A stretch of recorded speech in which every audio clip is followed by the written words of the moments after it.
Hello, welcome back to my channel and to my Val Lewton retrospective, and today we're discussing The Body Snatcher. This is where Boris Karloff joined the Val Lewton team and got the choicest role of his career. He owns this movie, it belongs to Boris Karloff, an incredible performance. It's nominally based on a short story by Robert Louis Stevenson. I haven't actually read the story, so I don't know how faithful the film is to the original narrative.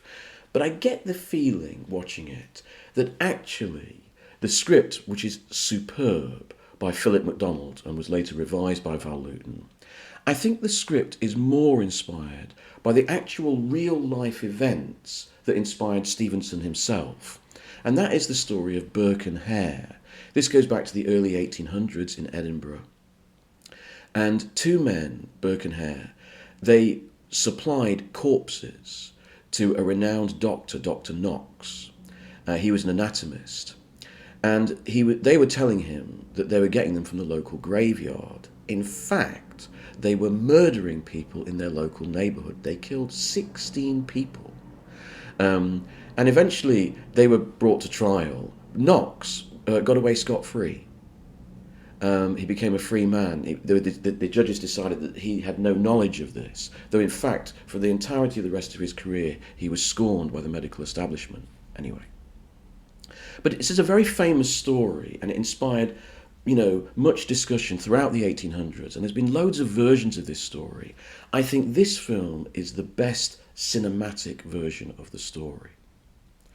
Now, The Body Snatcher has always been, to a certain extent, my least favourite of the Val Lewton films, because metaphysically, thematically, it's the most straightforward.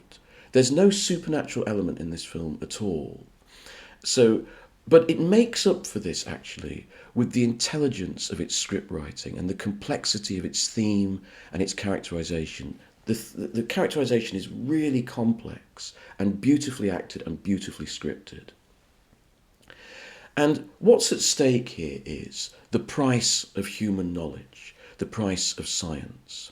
At the centre of it is a doctor, Dr. McFarlane, wonderfully played by Henry Daniell, a much underrated actor, I think, who's really good at playing compromised men, weak men of dubious character.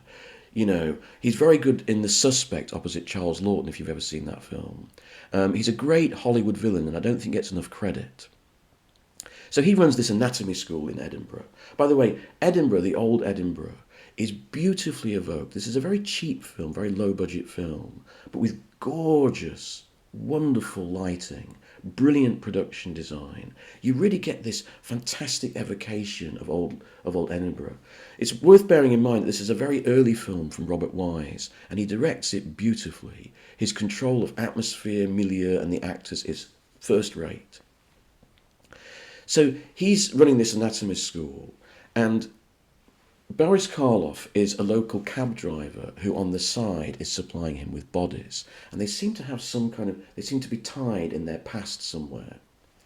Into this story comes Russell Wade. You'll remember Russell Wade. He was the young sailor from the ghost ship, and yet again here he is falling under the spell of an authority figure who is broken and slightly dubious.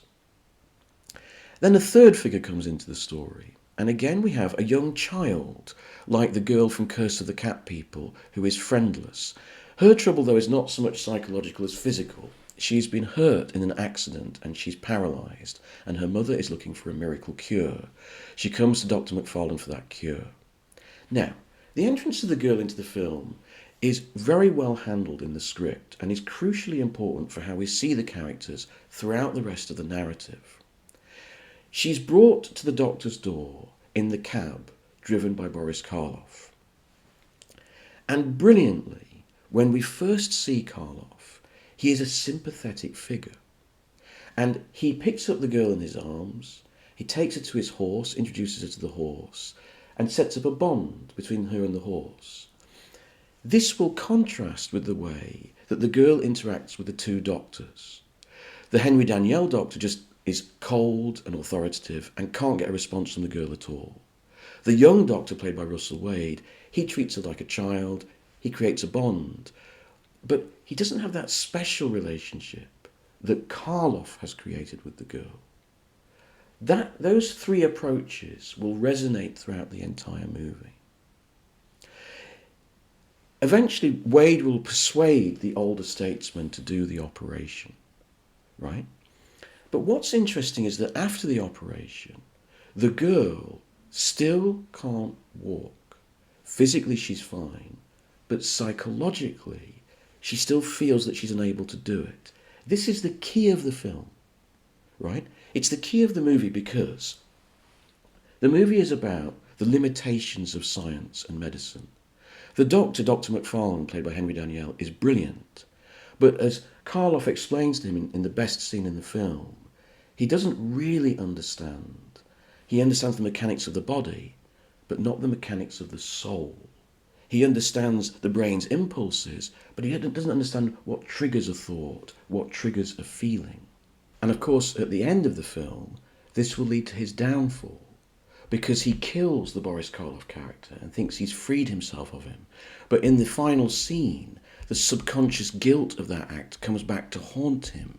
And this body that he's just snatched from the graveyard, he sees as Karloff, and Karloff's body is lolling all over him, sort of trying to grab hold of him, bringing him down with him into the abyss. It's an extraordinary scene.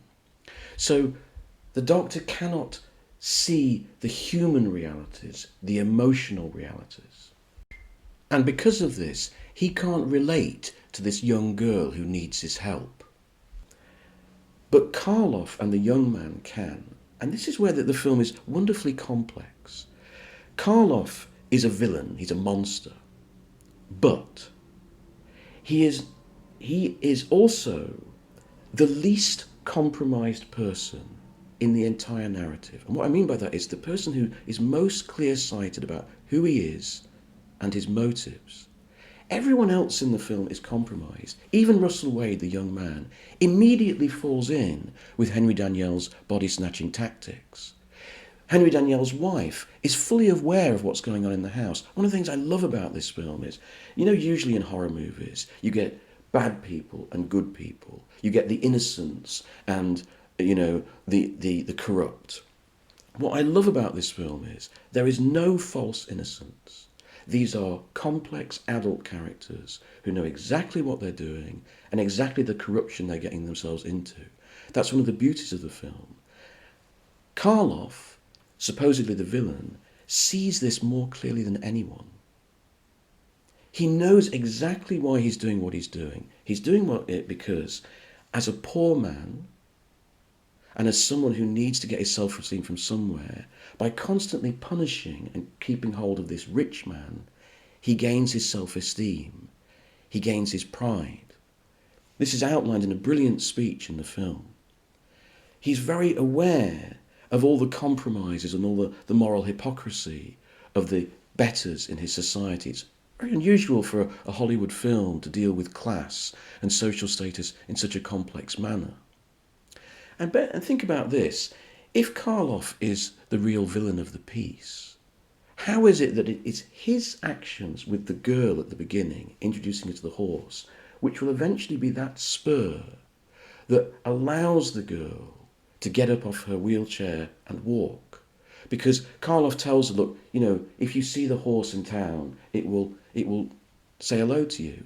And that's what gets her off her chair. It's not the persuasion of the young Russell Wade. It's not the brilliance of Dr. McFarlane.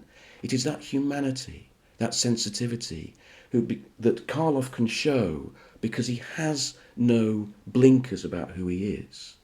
That's the beautiful complexity of the script and the meaning of this film. The film is, it's beautifully directed by Robert Wise. You get all the sort of Scottish cliches. You get Greyfriars Bobby turns up. The little dog, the legend of the Greyfriars Bobby was this dog that stayed on the grave of its master for months and months after its master had died. Well, you get a Greyfriars Bobby at the start of this film, but he promptly gets killed, rather horribly, by Boris Karloff. And you also have a singer singing old, Scottish tunes. And you think she's going to be this kind of chorus figure that we've seen throughout the Val Lewton films to this date. Weirdly, the chorus figure gets killed by Boris Karloff. So this is kind of the bleakest of the Val Lewton movies, because even the chorus figure gets involved in the action and she gets deaded. which is rather sad. Two little incidental details I'd like to point out before I leave you. One is, I think there's a brilliant textural detail in the sound effects, and that is that the arrival of Boris Karloff is announced by the clippity-clop of the hooves of his horse through the night, and it's given a particular echoey effect that you'll notice is not given to any other horses or cabs in the film. That's a lovely touch, and it's very evocative. The other thing that I'd just like to point out is you see Boris Karloff kill a man, played by Bela Lugosi actually in a little cameo, and he later tries to kill Henry Daniell's doctor. The way he does it, the suffocating method, is actually true to the method that Burke and Hare used all those years ago. It's a lovely piece of accurate historical detail in the film. So while I'm not as interested in the themes of this film, perhaps, as I am in some of the other Val Lewton movies, I think it's an exquisite piece of work. It's a beautiful piece of old Hollywood cinema, written intelligently for adults, with good strong characters, good strong themes, excellent acting, beautiful production detail. You feel totally in this world of old Edinburgh. It's a gorgeous film, and as I say, the best version of the Burke and Hare story. Thanks very much.